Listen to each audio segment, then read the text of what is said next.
বঙ্গোপসাগরে নিম্নচাপে দেশের বেশিরভাগ নদ নদীর পানি বেড়েছে। ৬ জেলায় স্বল্পমেয়াদী বন্যা হতে পারে বলে জানিয়েছে বন্যা পূর্বাভাস ও সতর্কীকরণ কেন্দ্র। উপকূলীয় এলাকাগুলো থেকে পানি নামতে শুরু করায় ভেসে উঠছে ক্ষতচিহ্ন। নোয়াখালীতে গতকাল বিকেল থেকে বৃষ্টি না হওয়ায় নিচু এলাকা থেকে আস্তে আস্তে পানি নামতে শুরু করেছে। সেখানকার সবশেষ পরিস্থিতি জানাতে আমাদের সাথে যুক্ত হচ্ছেন সহকর্মী আবুল হাসনাত বাবুল। বাবুল, আবহাওয়ার সবশেষ কি পরিস্থিতি আমাদের জানাবেন এবং পানিবন্দী এলাকাগুলোর এখন কি অবস্থা?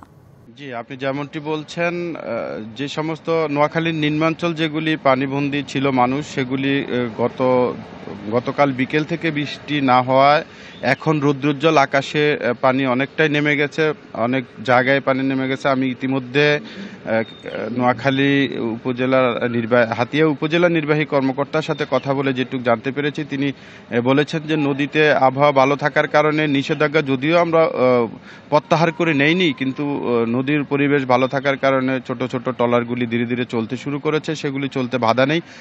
কালার এক্সপার্ট, জর্জ স্যাপ এবং মাইল্ড অন হ্যান্ডস টেকনোলজি সমৃদ্ধ অরিক্স ক্রিস্টাল ওয়াশ আপনার পাশাপাশি নিঝুম দ্বীপের যে নিম্নাঞ্চলগুলি প্লাবিত হয়েছে সেগুলির পানি অনেকখানি নেমে গেছে।